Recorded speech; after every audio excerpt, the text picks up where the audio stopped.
Next up, turtles, little turtles, a lot of little turtles. And we have Jack, oh my God, what's your last name? Robinson. Yeah, Jack Robinson. Right. Sudden brain cramp. Yeah, sorry, I forgot my name. I guess I failed the test. There you go. Anyway, he's an intern. It's species at risk side. It's more rare things in his year with us than he probably will for decades to come. Special place that way. Jack is Guelph in the background, so you're going to see Guelph wins in the end. Take it away, Jack. Make sure the mic's good. Perfect. All right, howdy everyone. I'm Jack Robinson. I'm the Species at Risk intern here at RBG. Today we're going to look at our local celebrities, the young turtle population. This is about our RBG native turtle clutch incubation program and the progress from 2017 to 2024. All right, so this program is part of RBG's site-specific recovery plan. Sorry, I'm gonna hold the mic. And these are what I would consider the 4 pillars of the ecological restoration side of the program. So education and stewardship, improvement of habitat quality, reduction of adult mortality, and what we're gonna talk about today, increasing recruitment rates, which would be not only birthing more turtles, but also introducing them into the population. So, in our native turtle hatchling program, there are 2 major issues we address. We share our lands. Not everything is untouched natural space, so there's land management, so gardening, cultivation, mowing, things like that to keep the land pretty. Everyone wants to see nice things. And then issues we address also, public access and trail use. We're dividing pieces of land, and trails not only attract foot traffic, but they're perfect soil and substrate for turtles to lay in. So we need to defend them from people. So actions we take to increase recruitment, that would be nest protection. So when we can, we try to cover nests or relocate them to a near nest pile. But sometimes they're in really dangerous areas and they need to be taken in for incubation, and that's what we're going to be talking about today. So we also, once a nest is incubated, we have 2 options. For Blandings turtles, we head start them. So we send them up to Scales Nature Park for 2 years, where they're raised in captivity, they get a nice start to life, and then they're relocated to our wetlands. Then there's also assessment and releases. So we will bathe our baby turtles, we will assess them for deformities, and then we will release them to the nearest water body from where they were birthed. Okay, so quickly, just my personal goals for what I was looking at in this data. We are going to explain variation in the release rate between nests and the rate of deformity in nests. The release rate would be how many eggs produce successful hatchlings. The deformity rate would be how many of those successful hatchlings have a deformity. We're going to characterize the current recruitment rates using incubated eggs as a baseline. That's not our entire population, but it gets us a good start of ones we know of and we're sure are going out into the water. And then finally, this data is based on individual turtles. I want to reframe that data and try and get an estimation of our population level and our community level. So, first thing, the big numbers. These are some of our annual rates of hatchling release and deformity. We have collected in 8 years almost 10,500 eggs.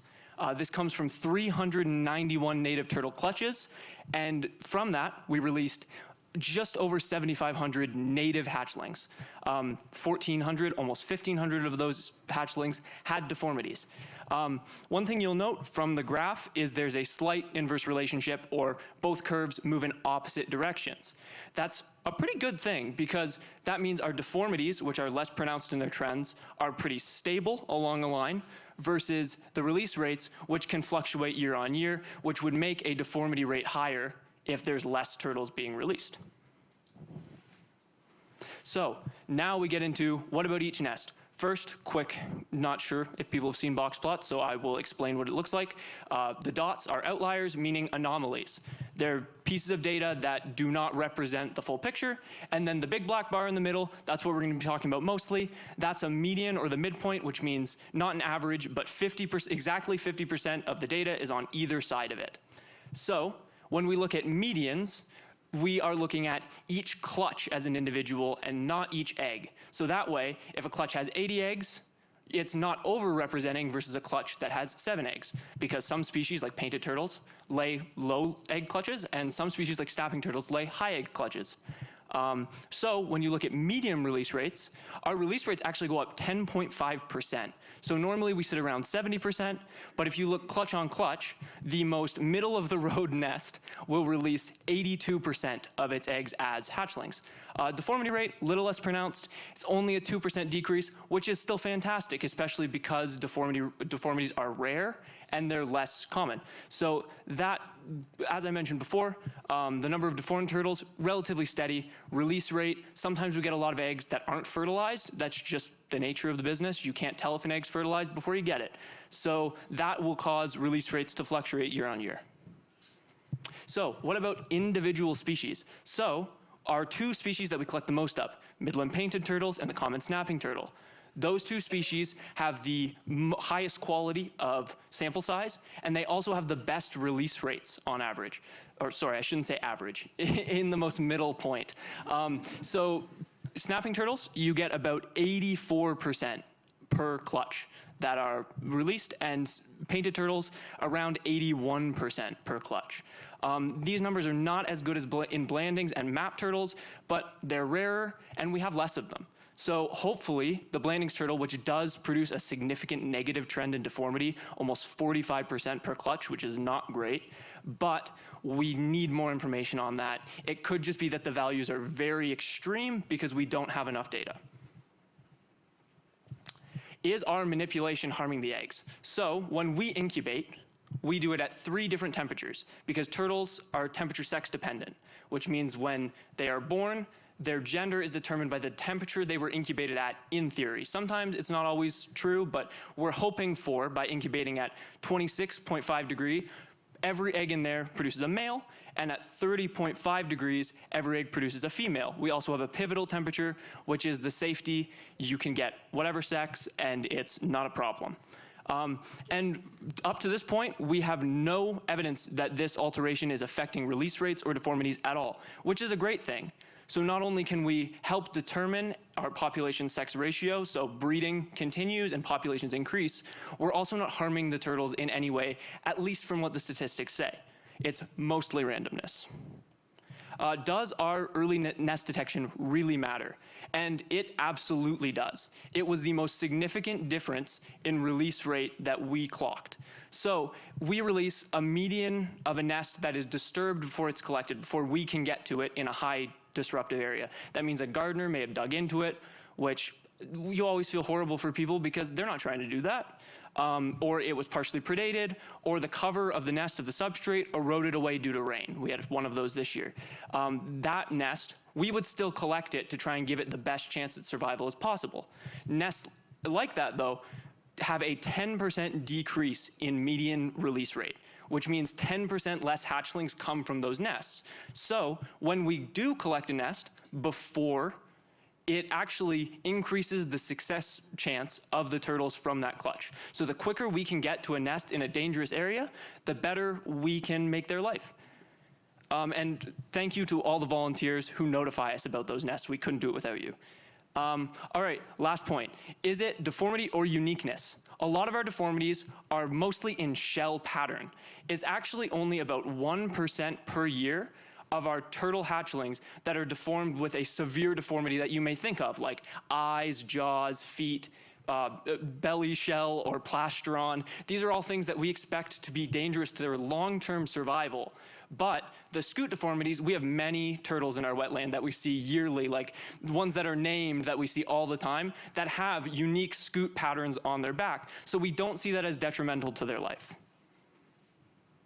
Final thoughts. Our practices are mostly positive. We have mostly positive impact. We stop disturbance, and deformities are lower. This is a team effort. It's not just me and Sarah and the Species at Risk team. It is the rest of the staff. It is the gardeners. It's the community members. It's the contractors. It's everyone who notifies us. If you do see a native turtle nesting, please contact the SAR team and RBG, and we will try our best to handle it if it's in a dangerous area. And then finally, the work is never finished. There's always more to do, especially with the blandings turtles and the map turtles. We don't know enough about them yet, and I'm hoping with the overall progress I've done that people can continue the work I've been doing into the future. And then one final slide to celebrate all the great volunteer work. We could not do this without you. In 2024, 56 of 73 nests that we protected were because of volunteer calls.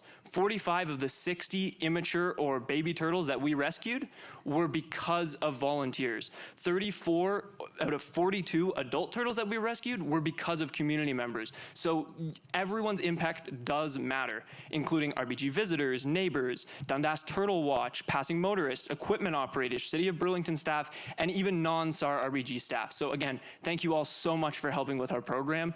I could not have made this project without probably a lot of people in this room. So thank you very much. And that'll be it. Thank you for your time, and any questions, I'm happy to answer. Ooh, online and in the room. Good stuff. All Take right. your pick, Jack. So I will go back row. How long does a turtle live? The question was, how long does a turtle live? And that depends on the species, and it also depends on the habitat quality and things like that. They can live a long time. Like, we have a snapping turtle, his name is Biff. I don't know if he was in my slideshow, but okay, he is huge, he's like 55 pounds, and we think he may have been alive for like 70 plus years. He has been around here forever, he's got the battle scars to prove it, and he's huge. So we hope to give them that long of a life. Hatchling survival rate is not high, which is why we want to flood the market with hatchlings, because survival rate in some species is like 1% past their first 3 years of life. So we really want to improve that early life cycle so that they can all grow to 70 years old. Yeah, right there, thank you. I have a question about your gender assignment of the. Yeah, absolutely. So, do you have a set, does your program have a set percentage of males and females that you want to release? And does that match what's naturally happening in this area anyway? That's actually a great question, and it somehow has something to do with climate change. So a lot of the times you're seeing in sea turtle populations right now that because of climate change, substrate temperature underground is changing. So the ratio is because females are produced at higher temperatures with higher soil temperatures, the sex ratio is skewing female in southern parts of the world. So our hope is that we can create 50-50 because we wouldn't want to overpopulate one side. We also have the fail-safe of randomness from the 28 degree.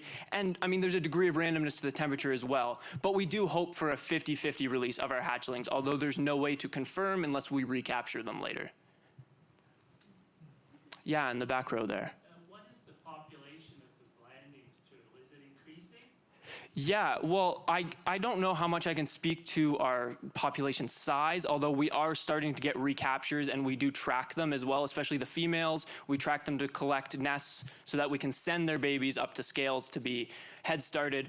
But our Head Start program is seeing a drastic increase. We released 5 Head Starts this year. We have 27 or 28, Sarah? 28 coming this year, and then another 24 hopefully coming the second year. So we are, again, as I said, trying to flood the market with our turtles, and hopefully we can give those blandings a good life in our wetlands. Yep. In nature, can you speak to what the biggest threat is to the hatchlings? So the biggest threat to hatchlings in nature is the question, and I would say in nature, predation, I guess, is the most natural threat. A lot of their threat is human-based, so development and land management.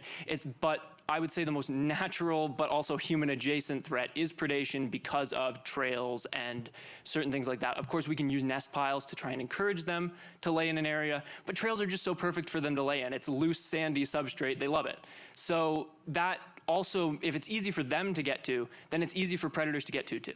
And that also kind of falls hand in hand with wildlife feeding. So as wildlife gets closer to those nests, they're more likely to predate it. Yeah. I know a couple of seasons ago, Sarah had a project up here at the Tim Hortons the parking lot, and I wondered if you had any statistics that that was a success as far as stopping hatchlings onto Plains Road. Yeah, so the question was, we had a project where we put up some fencing to help turtles stop crossing a very busy road in Burlington, and the answer is yes, it was a success. I don't know the exact numbers, but You're down to 0. yes, we have not had mortalities. It used to be a lot. Ever since we put up that fence, Yeah. nothing has died there. Oh, that's beautiful. Isn't that awesome? Yeah. There we go. So yeah, big 0. Am I okay to field more questions? I don't know what my time looks like. We'll take one. Okay, yeah, absolutely. We got one left. How does temperature physiologically develop a male or a female? It's difficult because, unlike humans, it's not necessarily an internal process of developing the turtle. So a lot that goes on in the egg is just goop. You know, like it's just egg goop, and that's what happens. Like They're not X, so we are X and XY, and turtles are not that. Yeah. They're not chromosomally determined by sex, so, which is why we can't tell if something is a male or female, like a turtle from a blood test. You can't. So, Yes, they are not chromosomal. Reptiles are weird. yeah, we know that it changes their sex, we don't know how. Sort of like, how does a caterpillar turn into a butterfly? Well, I can explain to you what spins its cocoon. Yeah. And then it turns into a butterfly. But if someone was to further ask me about how, I would give them a very blank look. Yeah, it's a bit like gravity. It's a law. We know it's true, but shrug, right? There you go. Fun All things right. to talk about while you have a coffee or tea.